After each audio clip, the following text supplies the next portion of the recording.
This week on TGC News, it's all about handguns. Glock drops new single-stack 9s, Mossberg comes out with their first handgun in 100 years, and Walther forges some steel.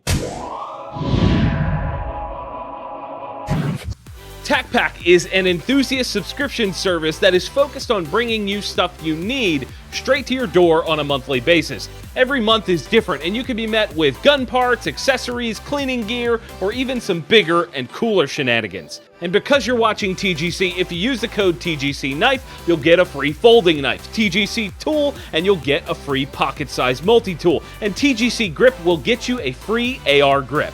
Only when you punch those in over at TacPack.com. Welcome back to another episode of TGC News, the only gun news show that covers things you actually care about. My name is Jon Patton. We are back from our extended holiday break, and I gotta say, I missed you guys. I really did. I missed you guys. I hope everyone had a great holiday. I hope you partied hard. I hope you got lots of cool presents and all that sort of stuff. I also hope that you are ready for some new guns, because SHOT Show is just around the corner and new guns are just falling out of the sky right now. First up this week is a new pistol from a company that hasn't released one in about 100 years. The last one they released was a quad barrel 22 long rifle defensive gun, and this one, called the MC1sc, is actually kind of similar in size at least. Long story shorter, it's a new subcompact 9mm carry gun, and it's got a surprisingly robust feature set. Starting from the top, there's the no trigger pull required takedown system.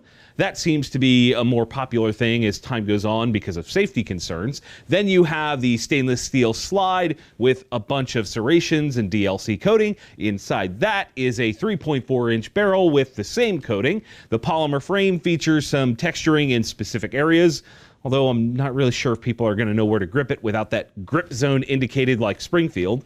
It also has some mild finger grooves along the front combined with some texturing to ensure a solid grip. It's a small pistol, so anything to help with a secure grip is a good thing. Beyond that, and maybe the most important feature, is the flat blade trigger. To me, this is awesome. I prefer flat triggers over curved any day, and this mimics a lot of aftermarket triggers in that way. However, it's rated at a 6-pound pull, which is a bit on the heavy side. And last but not least, the gun comes with 6 and 7 round magazines that are clear. And word is that the gun will actually accept Glock 43 magazines. So that is a very smart move from Mossberg. All in all, this thing checks a lot of boxes when it comes to small concealed carry guns. There are going to be 5 models from the start. The basic one, the Centennial, which has some sort of gold fronts, one with a cross bolt safety for people that really like bad ideas, and of course a couple options with upgraded sights or a laser. And the kicker, the baseline MSRP of $425, which means that you'll see this on shelves for around $399. For comparison, the ultra-popular M&P Shield 2.0 has an MSRP of around $50 more at $479. I, for one, am excited that Mossberg is jumping into the concealed carry game and offer a pistol that seems to be right on par with the other offerings out there. Hopefully. The quality control is on point and there are no giant mishaps off the bat. What do you guys think? Is this going to be able to compete, or should Mossberg stick to making non-NFA pump-action firearms? Sound off in the comments and let me know your thoughts. Next up this week, Glock has introduced 2 new pistols that have left a lot of people questioning their sanity. Say hello to the Glock 48 and the Glock 43X. The basics of these are that they are the same as a Glock 43, a single stack 9mm, but the 43X has an extended grip and the 48 has an extended slide and extended grip.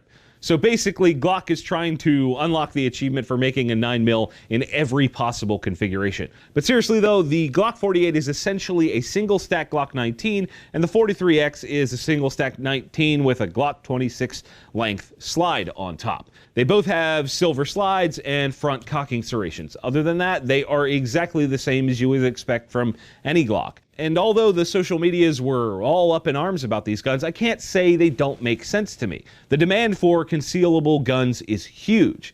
It was back in December of 2015 that Big Blue noted that they had sold 1 million shields. That was years ago, and that trend has not slowed down. So although these new Glocks might not make as much sense as the 42 and 43, I think they're just trying to soak up as much of the CCW market as possible. How many of you out there were looking for a single stack 9 in these sizes?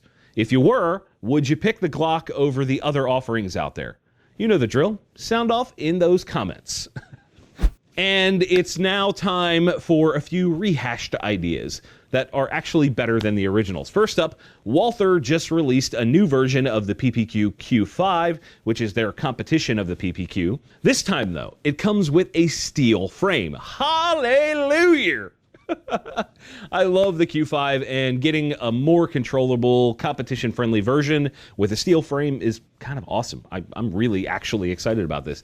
The added weight, at least in my head, is going to be a winner for that particular version of the PPQ. The painful part, however, is the price. The regular Q5 with all its crazy features can be had for about $850 to $900. If you want the steel frame version, you are going to pay a $500 cool guy tax. The MSRP on the standard steel frame Q5 is about $1,400, while the Pro model with a magwell and a +2 base plate is another $100 on top of that. Ouch. I mean, I want one, but ouch.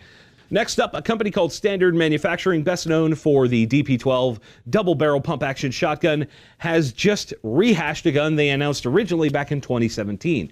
It's called the S333 Volleyfire, S333, whatever. In 2017, the gun was similar to a pepper box and actually fired 2 shots per trigger pull with multiple barrels. It was weird back then, and based on this overhaul, I'm not sure they understood what people meant by what the hell is that. This is the new S333 Volleyfire. It's chambered in 22 Magnum and has an 8-shot cylinder and 1¼ inch barrels. I say barrels because this again fires 2 shots per trigger pull. It also has an exposed trigger with a shape that says, "This is a heavy trigger pull, use 2 fingers." I applaud them for coming up with something different. They definitely succeeded there, but when you consider all of the other options for defensive handguns, is this the one that you're gonna run out and buy? The MSRP of $369 isn't horrible by any means, but other than being able to show it off to your buddies, is this the one that you're gonna stake your life on? I'm not so sure about that.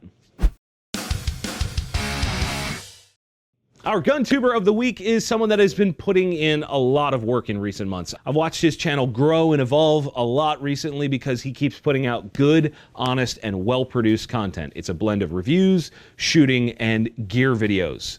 Say hello to Country Mash. How you guys doing? Welcome back to Country Mash. I really hope you guys have been awesome. I hope you guys have been embracing your freedom, which of course is the opportunity to do what's right. Today we're taking a look at the Primary Arms 5X Prism Scope with the ACSS reticle, or 5 power prism scope, whatever you want to call it.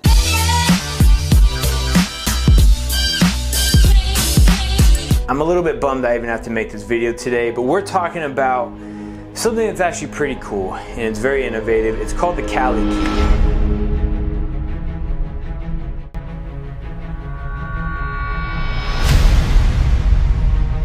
I think it's important to support people that are making great content, so do yourself a favor, head over to Country Mash and get subscribed and tell them TGC sent you. There is a link in the description for you to do just that.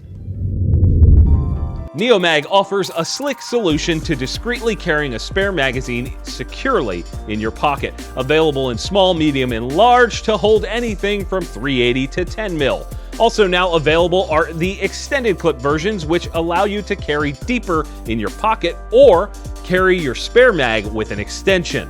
Utilizing strong neodymium magnets, a steel backer, and titanium clips, these things are built to last. To get 10% off your order over at theneomag.com, use the code TGC2018. It's time for More Friendly Fire, the segment where I answer your questions from all over the interwebs. Pew Pew Tactical is once again giving away the prize pack of the week. It's a 16-inch 5.56 Faxon barrel, an Aero Precision upper with the parts installed, and of course, the Pew Pew Tactical swag pack. Our questions this week are coming from the TGC Nation Facebook group, which you should totally join. Our first question is from Preston Miller, and he says, what kind of products do you think we will see coming out of SHOT this year?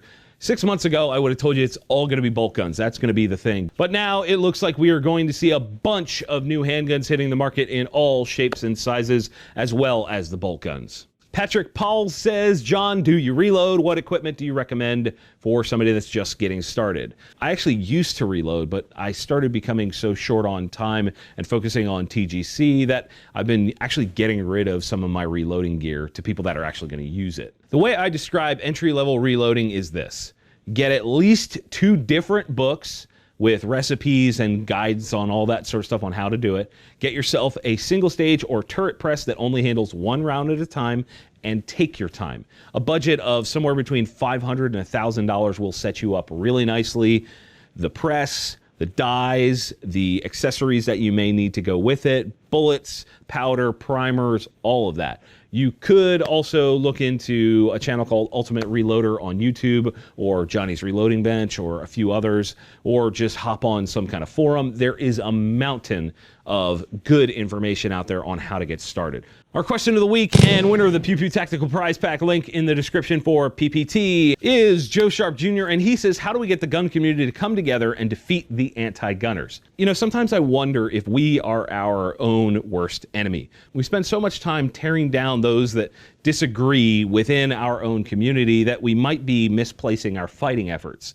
The entire time we're shouting at people for supporting the NRA or something else we disagree with, we are losing ground. The anti-gunners have not and will not let up.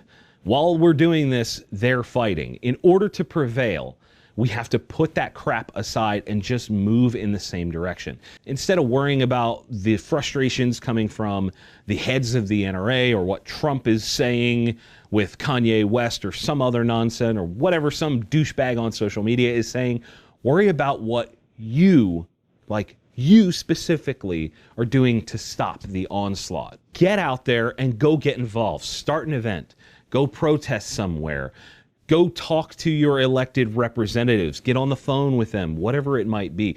There are tons of things that you can do to get involved, and we all need to be focused on that right now. Again, great question. Be sure to get me your info so I can get you that prize pack. My friendly fire question to you guys this week. Besides a loaded gun in a holster, what is the single most important EDC item?